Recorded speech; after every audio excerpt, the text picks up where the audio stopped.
I'm glad you're able to come here to the library, and it's quite important because our libraries in partnership have suspended fines and made it so that people won't be blocked. And there's not a lot that local government can do, but everything that we can do, we should do. This shutdown is impacting more than 1 in 10 here right in Howard County. And that's just the direct impacts.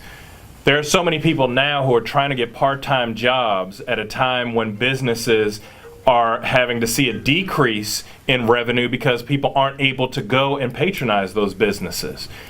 This is quite concerning, and it's not just that impact, but what about to the family unit, to those parents and grandparents who might be taking kids out for the once-a-week dinners or what have you that they can't afford? And here, today, on a cold blue day, when many federal workers not only are taking care of your families, but oftentimes would help out other families in need, you're not able to do what you can. And so this is something that is ridiculous, it's outrageous, and we need to come together, we need to open up government and make it so that the people who serve our country and ensure that we have an excellent quality of life, all of you recognize that we stand with you, and we want you, our great public servants, to also have that excellent quality of life. And as long as the government is shut down, as long as we are not investing in you, we're not standing up for our values. And I know that we can do better. So I'm very glad to welcome Senators Cardin and Van Hollen and to work with our congressional delegation. And I'm hopeful that we do not continue to break records for the longest shutdown and the worst impact. And we begin breaking records for more bipartisan support. Bring our country back to the values upon which we were founded, and making it so that we send that message throughout America, throughout the world, that we can work together, we can do the right thing by our people, and we can stand up for the things that matter. My name is Anel Flores. I'm president of the Goddard Engineers, Scientists, and Technicians Association at NASA Goddard here in Maryland. I'm also a NASA Mission Systems engineer.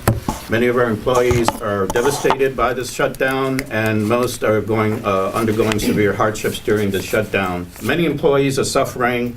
Our communities are suffering.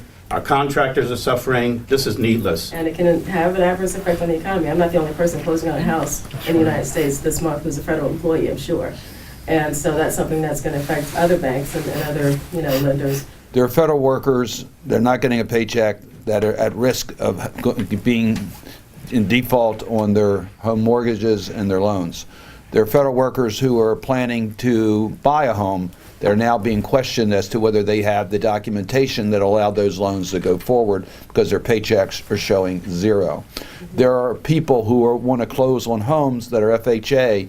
They're now that agency, because it's shuttered, that those loans are now not being processed, so we don't know what's going to happen in regards to those issues. Senator Cardin said we proposed in the Senate just yesterday the keys to reopen the government, because right now Mitch McConnell is an accomplice along with President Trump. As long as he refuses to hold a vote on legislation that's already been supported on a bipartisan basis in the United States Senate, as long as he refuses to do that, he is complicit in the shutdown along with his Senate colleagues in the Republican caucus, because we could pass legislation today to open government. We tried to do it yesterday.